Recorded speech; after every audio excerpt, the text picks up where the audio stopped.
talks. I don't want to lose any part of that. Those stories after this news. Live from NPR News in Washington, I'm Jack Spear. Donald Trump was sworn in today in Washington, D.C. as the nation's 47th president after achieving something only one other president before has done, win re-election to a non-consecutive second term. The first was Grover Cleveland in the late 1800s. Trump, during inauguration that was moved into the Capitol Rotunda because of cold weather, promising another golden age for America. From this moment on, America's decline is over.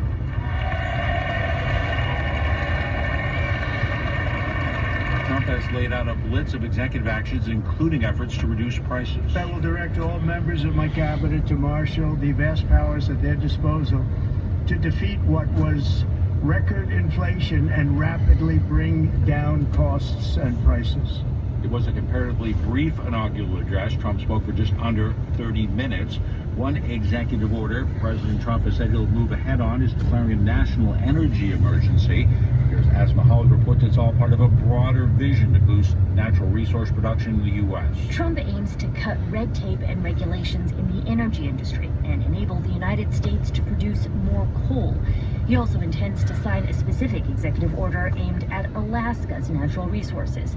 This is all according to an incoming White House official who spoke to reporters on a conference call to preview the announcements. The official said energy prices are currently too high, but declined to name a target price. In recent years, U.S. oil and gas production has hit record levels.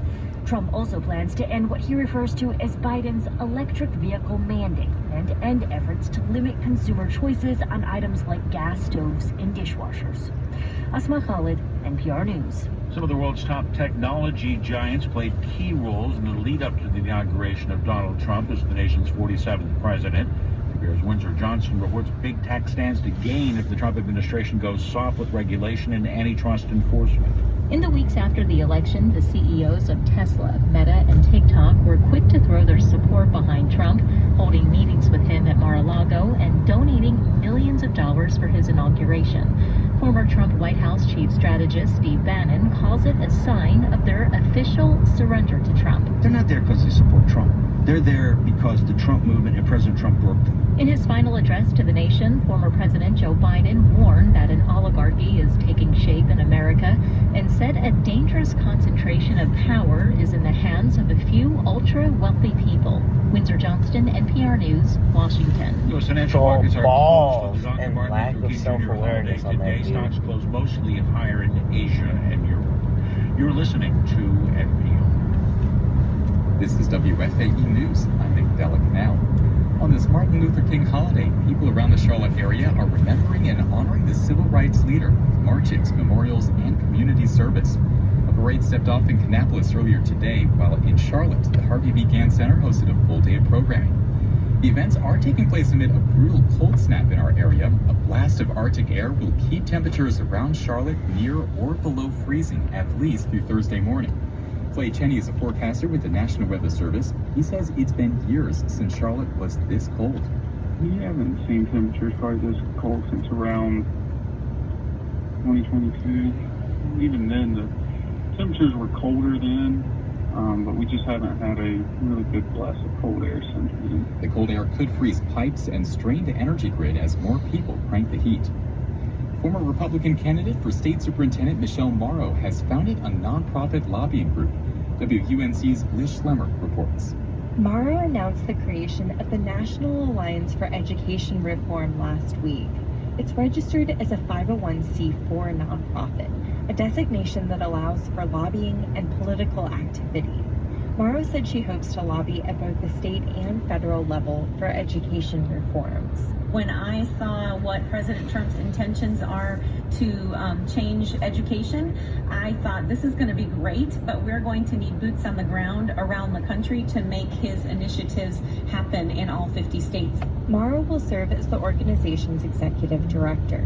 The board includes Olivia Oxendine, a member of the North Carolina State Board of Education. I'm Liz Schlemmer in Durham. North Carolina Representative Joe John of Raleigh is resigning from the state legislature. He says his resignation comes amid a terminal cancer diagnosis. The 85-year-old Democrat was first elected to the General Assembly in 2016. He's also been a lawyer, a judge, and director of the North Carolina State Bureau of Investigation's Crime Lab. It's 35 degrees in Charlotte. This is WFAE News. Support for NPR comes from NPR stations. Other contributors include EBSCO, supporting open source technology and making open platforms possible for libraries of all sizes. Learn more at ebsco.com. And listeners like you who donate to this NPR station. This is All Things Considered from NPR News. I'm Ari Shapiro in Washington. And I'm Elsa Chang in Culver City, California. Well, today, Donald Trump was sworn Bless you, in Daddy. as President of the United States for the second time. I, Donald John Trump, do solemnly swear. I, Donald John Trump, do solemnly swear. In his inaugural speech, the president promised a new beginning for the United States. The golden age of America begins right now. Repeating a familiar vow to make America great again, Trump outlined his priorities in the coming days and signaled that he would issue a slew of executive actions. First, I will declare a national emergency at our southern border. With immigration top of mind, Trump plans to send troops to the border and deport millions of people. He also hopes to end birthright citizenship, a right explicitly protected by the Constitution. Next, he focused on the economy, saying that he would bring down prices, including the price of energy.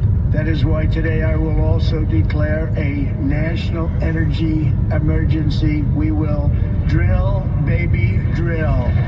Trump also plans to create what he's calling the External Revenue Service.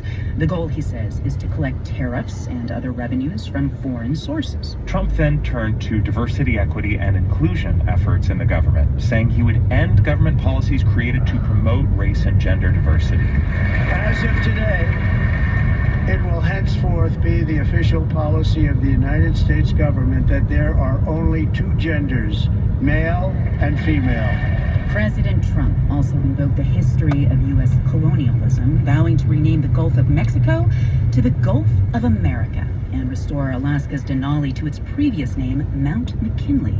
And we will pursue our manifest destiny into the stars, launching American astronauts to plant the stars and stripes on the planet Mars. And in the end, he returned to the theme he began with of bright days ahead for the U.S. Nothing will stand in our way because we are Americans. The future is ours, and our golden age has just begun. Well, that was just one of many speeches from President Trump today. And here to break down what we heard and saw is NPR national political correspondent Mara Liasson. Hi, Mara. Hi there. All right, so what were your biggest takeaways from Trump's inaugural address? One of them was that there was a lot of continuity from his 2017 speech. This really was American Carnage 2.0. He said the government has a crisis of trust. It's a radical and corrupt establishment. He said he has a mandate to completely reverse a horrible betrayal. He said the government can no longer deliver basic services. He went on to say, never again will the immense power of the state be weaponized to prosecute political opponents, even though that's exactly what he's proposed to do, using the Department of Justice and the FBI to exact, quote, revenge and retribution against his enemies. But it was also... When did he ever say that? He didn't. They're making